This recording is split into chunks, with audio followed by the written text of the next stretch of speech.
明朝的第3位皇帝朱棣一生南征北战，在外斗方面固然是内行，在内斗方面则是内行中的内行。众所周知，朱老四在对付自家人上一向颇有手段。洪武35年，也就是建文4年，朱棣志得意满的策马跨入南京城，首先做了2件事。第一件是派人入宫，请太后吕氏来军营一见；第二件是让女真宦官刘通率领1000精锐骑兵紧急出发，去解救被朝廷囚禁的周王朱萧和齐王朱富。仅仅4天后，朱棣在建文帝自焚过的奉天殿登基称帝，废建文年号，称今年为洪武35年，明年为永乐元年。那么，对于自己大哥朱标的后代，这位新皇帝会如何对待他们呢？首先是刘通率领的骑兵，名为解救周王和齐王，实则对皇宫实施了一次惨绝人寰的大清洗。建文帝朱允文的自焚固然是千古之谜，皇太子朱文奎的失踪究竟真相如何，也扑朔迷离。毕竟朱棣做事懂得都懂。对于该如何操办朱允文的葬礼，朱棣在朝堂上询问文武群臣的意见，在一片不置可否的表态中，唯有翰林侍讲王景站出来坚决表示应葬以天子之礼。考虑到天下仍有许多州府尚未承认自己的地位，为了笼络人心，朱棣还是同意了王景的建议，并且为其辍朝3日。在此后的几天时间内，燕军对于京师的搜查工作告一段落，终于建文帝的旧臣大部分被抓。6月25日，朱棣下旨诛杀了齐泰、黄子成、方孝孺等所谓的建文奸臣。建文忠臣为之一空，朱棣接下来开始着手对付大明长房后裔。6月26日，朱元璋第22子安王朱莹奉旨将朱标的牌位从太庙迁出，仍然安置到义文陵之中。朱标是朱元璋的嫡长子，大明建国伊始就被册为皇太子。洪武25年去世后谥号曰义文。朱允文即位后追尊朱标为孝康皇帝，庙号新宗，将其神主复享太庙。现在建文政权垮台了，朱棣将建文4年都改为了洪武35年，说明他自认为是从父皇朱元璋手上继承的皇位，那大哥朱标的这个皇帝自然不能再被承认。另外，朱标的原配孝康皇后常氏也被复称为皇太子妃。根据洪武28年更定的皇明祖训里面的规定，皇太子嫡长子封皇太孙，其余诸子皆封郡王。现在朱标既然已经有皇帝重新变为了义文皇太子，那么他的那些儿女的封号自然也要跟着改一改。7月12日，朱标的继妃吕氏被废去皇太后的尊号，仍称为皇嫂义文皇太子妃。其第3子吴王朱允通降封为广泽王，第4子恒王朱允坚降封为怀恩王，第5子徐王朱允熙降封为夫惠王，随母吕氏一起迁居义文陵园。前2个哥哥还有封地可去，轮到朱允熙就只能看守陵园了。明太宗实录里还杀人诛心般的补了一句：据以是日行，也就是当天接到圣旨，当天收拾家当走人。朱标的长女江都公主也在同日降封为江都郡主。此外，朱允文次子朱文圭大概率也是同日送中都凤阳广安宫幽禁。之后的几个月里，朱老四忙得天昏地暗，连靖难功臣都顾不上封赏，总算是把全国局面给稳定下来。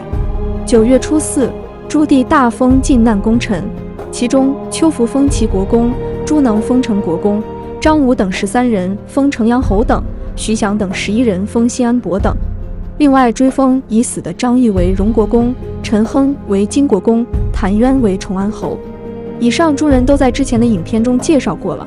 安抚好功臣，朱棣转头就对朱标的子孙露出了狰狞的獠牙。9月初10日，广泽王朱允通、怀恩王朱允坚奉诏回京。11月13日，二王回到京师，随即被四叔朱棣以不能匡扶其兄的罪名废为庶人。现在看这待遇，还不如之前被发配去守陵墓的朱允熙好运。讽刺的是，当天还同时举行了燕王妃徐氏被册封为皇后的大典，真可谓人类的悲欢并不相通，几人欢喜几人愁。这里岔开提一句耿炳文，这个朱元璋时代硕果仅存的老将战死在真定，虽未能帮建文帝挽回局势，然而他的忠义不屈还是让人感佩。可惜朱棣上台后并未放过他的后人。永乐元年，朱标的长女江都郡主去世，郡主的丈夫便是耿炳文之子耿玄。郡主去世后，耿玄闭门称疾不出，却被作罪而死。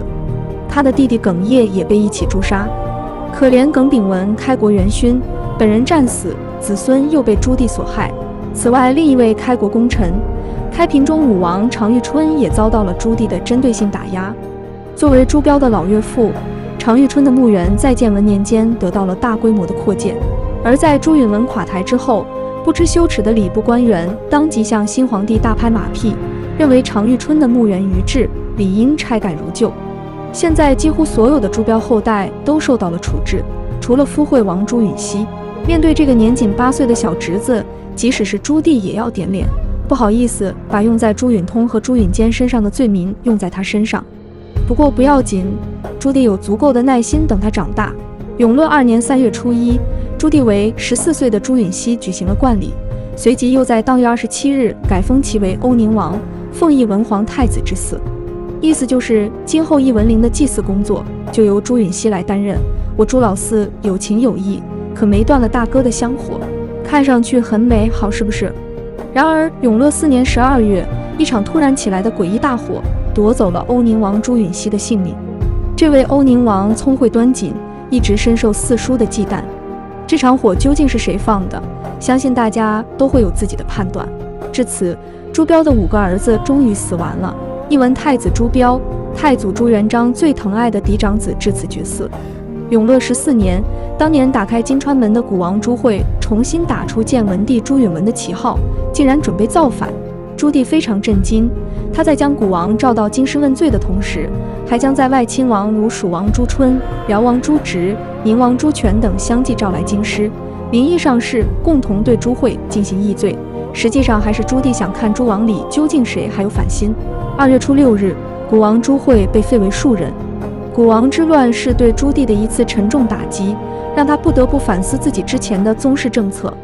当年3月，朱棣做出补救，封朱标次女儿为仪伦郡主，并为这个侄女挑了个侄女婿。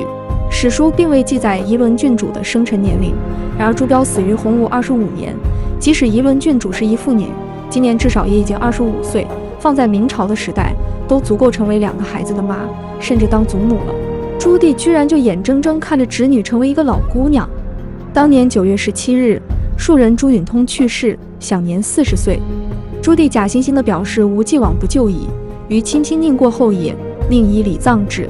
朱标的正妃常氏一共生了2个儿子，长子朱雄英早夭，次子即朱允通。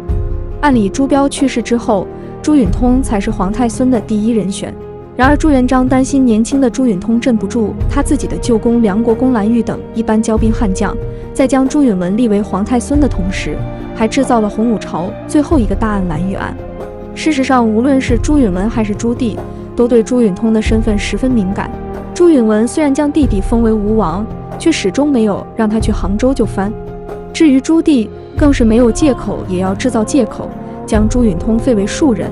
而明代史学家沈德福认为，古王谋反案之后，紧接着的朱允通之死，其实就是朱棣为了根绝后患。无论是朱标还是朱元璋，恐怕都没有想到，在他们身故之后会发生这么多的变故。朱标的早逝，让原本留给他的5人集团反而成为了威胁皇太孙的利刃。而当朱元璋将这批骄兵悍将一扫而空之后，又便宜了手握重兵的燕王朱棣。朱标5子，长子朱雄英夭折，次子朱允文，第3子朱允通，第4子朱允坚，第5子朱允熙，乃至长女江都郡主全都死因成谜，恐非善终。朱标这位被称为史上权力最大的皇太子，恐怕绝想不到自己的后代居然会在4弟朱棣手上遭到如此悲惨的待遇。